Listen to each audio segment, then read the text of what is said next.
stormy night here in the UK tonight with thunder and lightning going on in the background while I record this. So quite apt with the kind of market action that we had today with a strong reversal, some big moves in some of the consumer staple stocks, particularly today, with some of the major names collapsing quite heavily following some earnings results. So I thought I'd start tonight's video by going through the quick stage analysis of the major sectors, and then I wanted to do the industry groups Bullish percent index before getting on to the indexes and a few other bits, the market breadth, of course, and a little bit of the what's been going on with some of the watchlist stocks and how they've been holding up through today's action after obviously majority of them making a low last Thursday. So I want to do some comparative analysis compared to last Thursday's low and see how they're holding up, whether any need to be removed, etc. So as I said, starting tonight, we're going to go through quick sector analysis of the major 11 sectors. So starting off with the materials group here, you can see we've been in this big stage 3 range now for a good portion of the last year. So had a buying climax into an automatic reaction back in May to June last year, and then generally moved sideways throughout the year with a little bit grind higher, and then finally had an upthrust at the start of the year and has made a slightly lower high into the last month or so, and now falling back underneath its 30-week moving average in late stage 3 here. So in order to move down into stage 4, we'd need to break below these near-term pivot levels in here. So decent break below the 80, sort of 76 kind of level in there. So if it moves below that kind of level, it would then turn down into stage 4. But at the moment, you can see relative strength-wise, it's been outperforming the S&P 500 significantly in the last 3 months, as this has been one of the stronger areas of the market, holding up in stage 3. Whereas communication services, on the other hand, has been in a deep stage 4 decline since back in started tailing off in November, made the major stage 4 breakdown in, January time? Yeah, January time. So this continues to make lower lows in stage 4 at the moment, and has the likes of Facebook and those kind of stocks in it. You can see relative to the S&P 500, it's been underperforming since October time. So now starting to have a little bit of a slight outperformance in the last month, but you can see there's a long way to go for it to get back to that zero line. So continues to be one of the weaker areas of the market in stage 4. Energy, I think this potentially is the only group remaining in stage 2 at the moment. So you can see broke out into stage 2 back around this kind of area over here. So if we just draw some levels on this, you can see the 30-week turning up, starting to move out, so potentially started to move into stage 2 in this area here. So it's been in stage 2 for about a year and a half now, so definitely what we would consider stage 2B. So late in stage 2, anything over 6 months or so tends to be stage 2B. So the first, when you're analysing the stages, there's 2 sub-stages. You have an A and a B stage. So A is early in stage 2 and B is late in stage 2, and the same in stage 3 and 4 and stage 1. So generally you can break it down into quarters, as obviously US stocks report earnings each quarter. So 3 months is generally the A period, and then you have the normal period for the second 3 months. And then once you get past 6 months, it tends to be in the later part of the stage. So for example, if you're 6 months into a stage 2 advance, you would then potentially consider it stage 2B. But also base counts can help with that. So if you had more than 3 bases, you tend to be in the later part of the stage as well. Next. Financial services also now in stage 4. You can see the stage 4 breakdown. They had an initial break, which came back up for a lower high after this up thrust up here. So we had an up thrust after distribution, a lower high.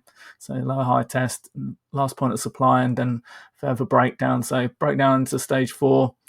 around this area here. So you can see relative strength has been reasonably in line with what's been going on in the S&P 500, slightly underperforming. So it's now been in stage 4 for a month or two now. Industrials, another one of the stronger areas of the market that held up for a longer period. It was generally going sideways through the most of the last year. So it was in stage 3 for much of the last year. We had a few up thrusts, then finally made a lower high back in March time here, and a further lower high just at the 30-week moving average reversal before breaking down into stage 4. So now been in stage 4 for about 4 weeks. All right, next up is tech. So you can see we had this head and shoulders type pattern here. So it was in stage 2 all the way up until this point, and then before we had this change of behavior here, and this is once you start to realize that it's then moved into stage 3, as you're not totally sure until that point. So you can see we can mark our full base structure across from here. So we've got this head and shoulders type pattern in the tech stocks. So lower highs in this area here with this secondary base that formed before breaking down more convincingly into stage 4 over the last month. So one of the stronger areas of the market that held up, but you can see the 30-week moving average is now turning down. The 10-week moving average is below the 30-week moving average. You can see relative strength versus the S&P 500 is below the zero line. So the zero line is the 52-week moving average of the sector versus the S&P 500 here. Or if you're looking at it on the stock chart, obviously the stock versus that. So that is also in stage 4. Today's big move, a big change, was in the consumer staples group.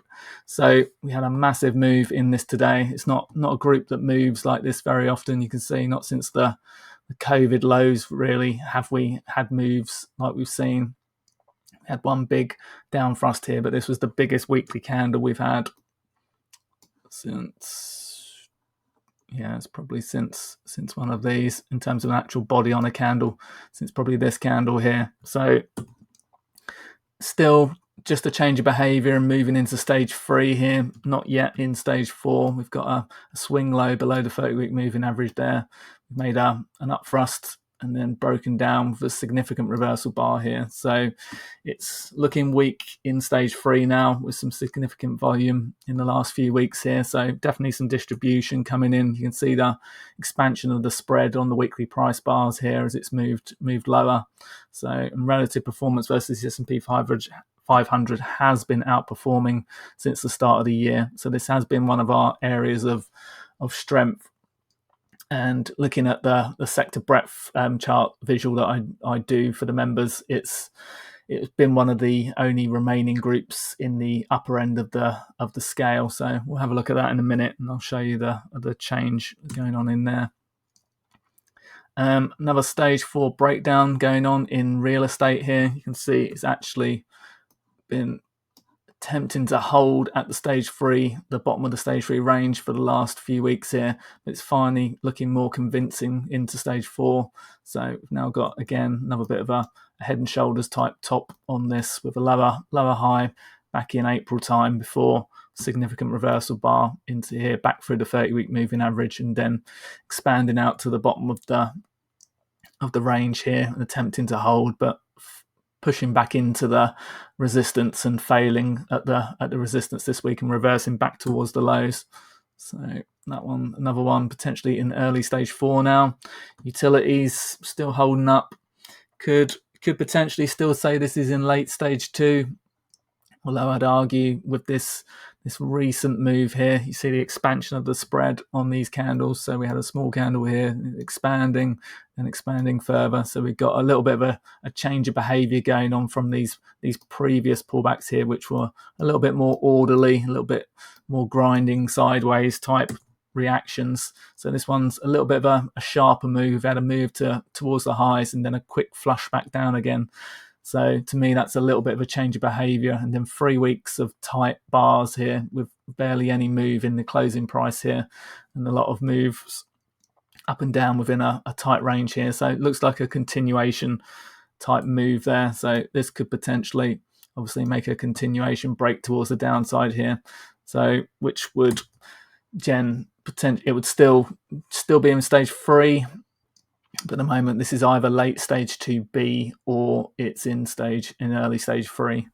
So again, relative strength versus the S&P 500 has been outperforming since the start of the year in utilities.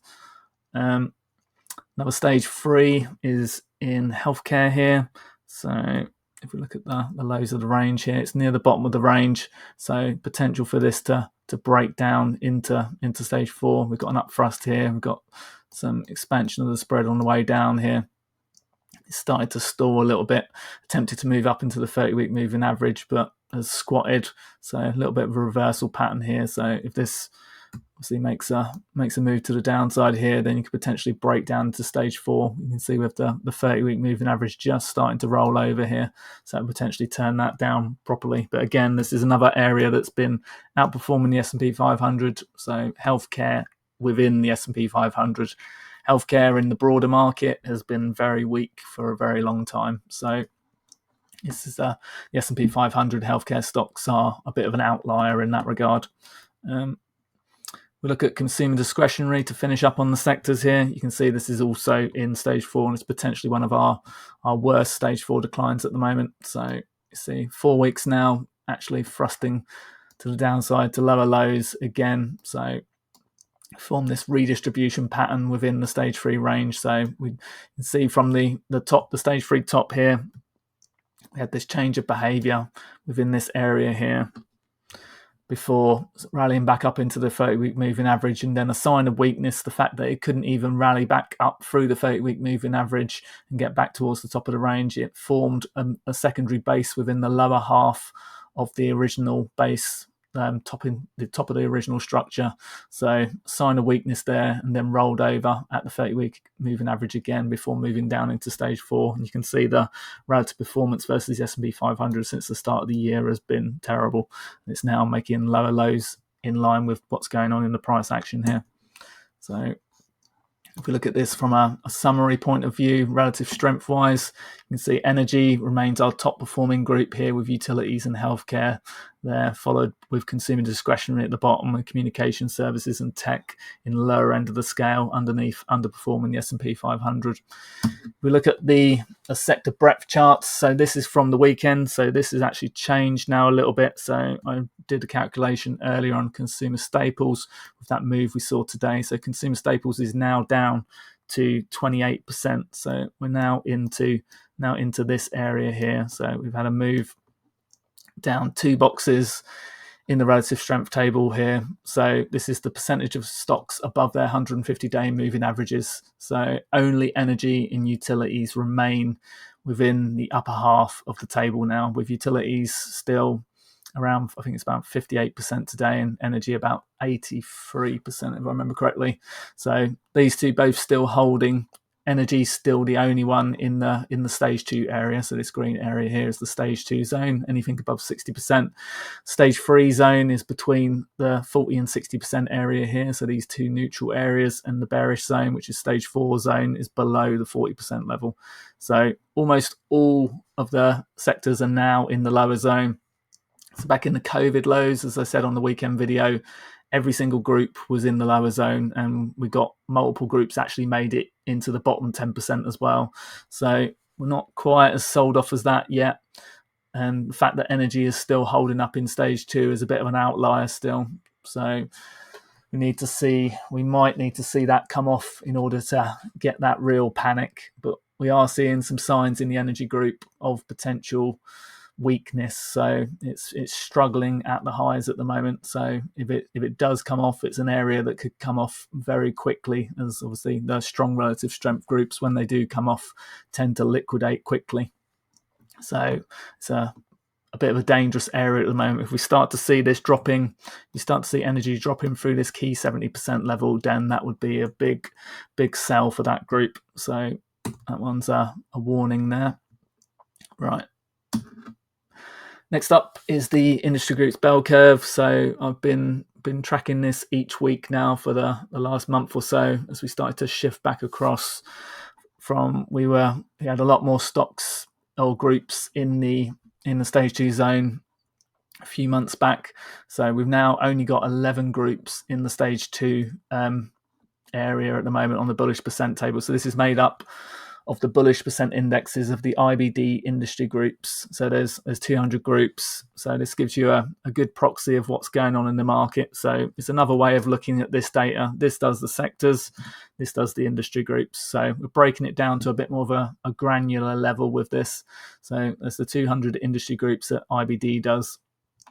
I don't show on this one all of the individual names. I do that on the other bell curve chart that I do of the 104 Dow Jones US industry groups, which I find really useful as well, and color code that one so you can see which groups are in which part of the market. So, but for speed purposes on the midweek video, this one's much more useful as I can quickly knock this out and see the changes that are going on. So at the moment we're at 26.4% here, so average distribution. So this is our area here, so 26.4% at the moment. So we've moved up about 3% this week if we look at last week's chart here. So you can see distribution was much further. We had 32 groups in the 0 to 5% range. You can see the bell curve was basically this shape. So if I go back one, you can see this week there's definitely been a shift back towards the right again. Only a small shift from 23 to 26. So let me just go back to that. Yeah, 23.7 to 26. So this orange line here is last week's average distribution. So a small move in order to get back towards, start getting to a bull alert status like we do on the bullish percent index charts. We need to get through this 30% level here. So if we start to move back through here in a big way, then that potentially be much more bullish. But at the moment we remain in the lower zone. The majority of groups are still in the lower zone, but we have seen obviously a shift in the last week from the left, from the extreme oversold that we were in to slightly less oversold, but still within the lower zone. So an improvement, but from 2 weeks prior, we were at 30. We were up here at 32%. So we actually we dropped off down over the last few weeks, and have started moving back up again. So this was 2 weeks ago, and this was 1 week ago, and now this is current. So we had a big drop, and then we've only moved up slightly at the moment. So it shows that the relative strength is still weighted to the downside, and we're in the lower zone at the moment with 154 groups, which is 77% of the market in stage 4, and only 35 groups in stage 3 or stage 1 at the moment, with the bulk of those weighted towards the lower end of the scale at the 40 to 45% level there. So they could easily drift back into that stage 4 zone, as could the other groups within the stage 3 or stage 1 zone. So this is still looking very, very weighted on the short side at the moment, and heavily in stage 4. So again, as I've said before, this is a contrarian indicator for the longer term investor. So when we get all the way over to the left-hand side of the chart, like we did last week, it tends to be near to potential areas where we form a swing low, and sometimes a longer term swing low, as we saw back. If you look in the Dorsey book, it's got some examples from back in the 2002 bottom, when the bell curve looked very similar at that point. So basically, when we're at an extreme, you then want to be looking for the groups with strong technical attributes that then start to move out. So in the last week, we've had Semiconductors has been one of those groups that's come out of the lower zone on the bullish percent index scale. It moved from the lower end of the scale and has moved back through and back into around the 30 to 35% area at the moment. So it's one of the groups showing a little bit of relative strength that was in the extreme oversold area, and could potentially be one to watch for recovery. But at the moment, still remains in stage 4. So by no means a buy signal, but it is a sign. That's the kind of thing we want to look for. We want to look for groups moving from the left scale to the right, showing strong technical attributes, and then starting to move through the stages, and with some stocks within the group itself leading, moving back into stage 2, and then finally the group itself moving back into stage 2. So long way to go with a group like Semiconductors, but there are a few stocks within it starting to show some potential positive signs, and the pullbacks in some today was reasonable. So it's one of the areas showing a little bit of strength, but that's one way we can use it. So I recommend looking into it a bit more. It's called the sector bell curve, and done by Investors Intelligence and Dorsey Wright, but the two pioneers of it. So I would recommend looking more into that. And obviously, I produce it for the Stage Analysis members most weeks at the moment. So when we're in this kind of market environment, I think when we're in a strong stage 2 environment, it'll be less important. But when we're at a pivotal point in the market, it's much more useful to look at this kind of data. So as I said, I recommend looking into this kind of thing, as it gives you a great snapshot of what's going on in the market, and then you can find those individual pockets of strength starting to, as they start to recover.